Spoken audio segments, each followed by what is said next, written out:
අයිබෝවන් සියපත්තරණ අපි පැල කොරිය කරන්නේ කොහොමද කියලා බලමු.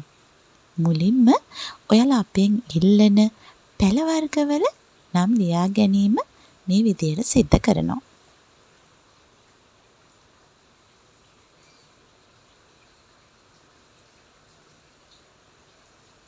ඊට පස්සේ ඔයාලා ඉල්ලන පැල වර්ග ගලවා ගැනීම තමයි මේ කරන්නේ.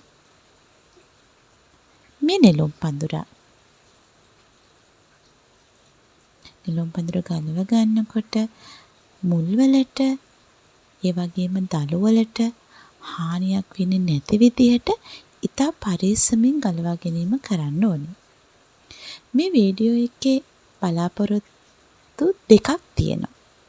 එකක් තමයි අලුතෙන් නර්සරි එකක් පටන් ගත්ත කෙනෙකුට කොරිය එකක් යවන්නේ කොහොමද කියන එක දැනගන්න මේ වීඩියෝ එකෙන් පුළුවන් වෙනවා.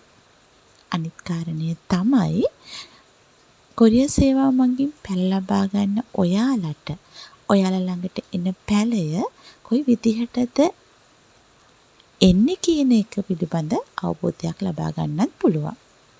මෙන්න මේ විදිහට හොඳ මුල පද්ධතියක් තියෙන නෙළුම් පඳුරු ඔබට අපෙන් ලබා ගන්න පුළුවන්. ගලවාගෙන සෝදාගත්ත නෙළුම් පඳුර මෙන්න මේ විදිහට පත්තරයක් මත තබා ජලයේ ඉසගන්නේ තෙතමනය රඳවා තබා ගැනීම සඳහායි.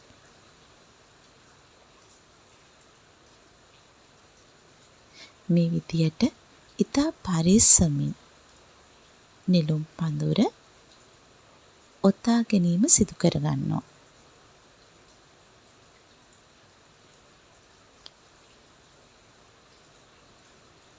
කොරිය සේවාව මගින් පැල යවන අපේ සහෝදර සහෝදරියෝ වෙනත් ක්‍රම භාවිතා කරනවා මම දැකලා තියෙනවා. සියපත්තරණ අපි ඔබට පැල යවන්නේ මෙන්න මේ විදිහටයි.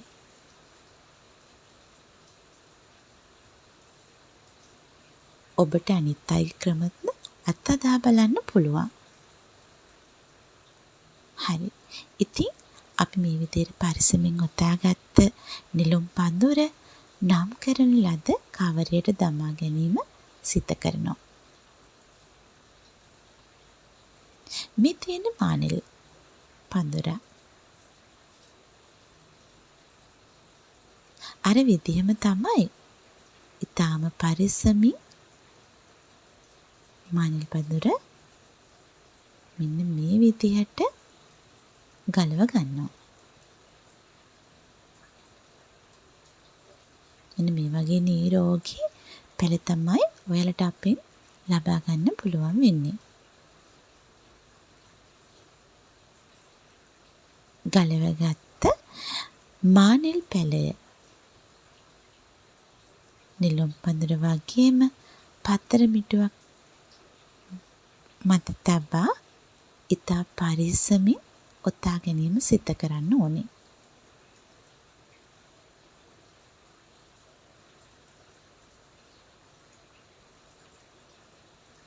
මම ඉස්සෙල්ලා කීවා වගේම මේ අපි භාවිතා කරන ක්‍රමය.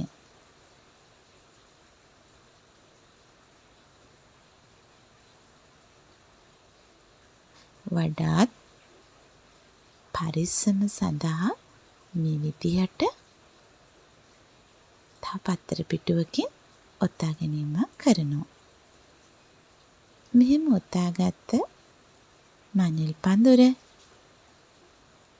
නම් කරන ලද කවරයට දමා ගැනීම සිදු කරනවා.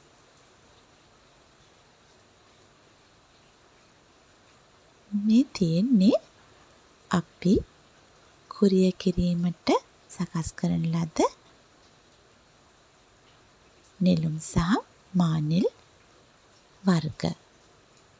මේ විදිහට ඔතා ගන්නා ලද පඳුරු කාඩ්බෝඩ් පෙට්ටියක අතුරා ගන්න ලබනවා.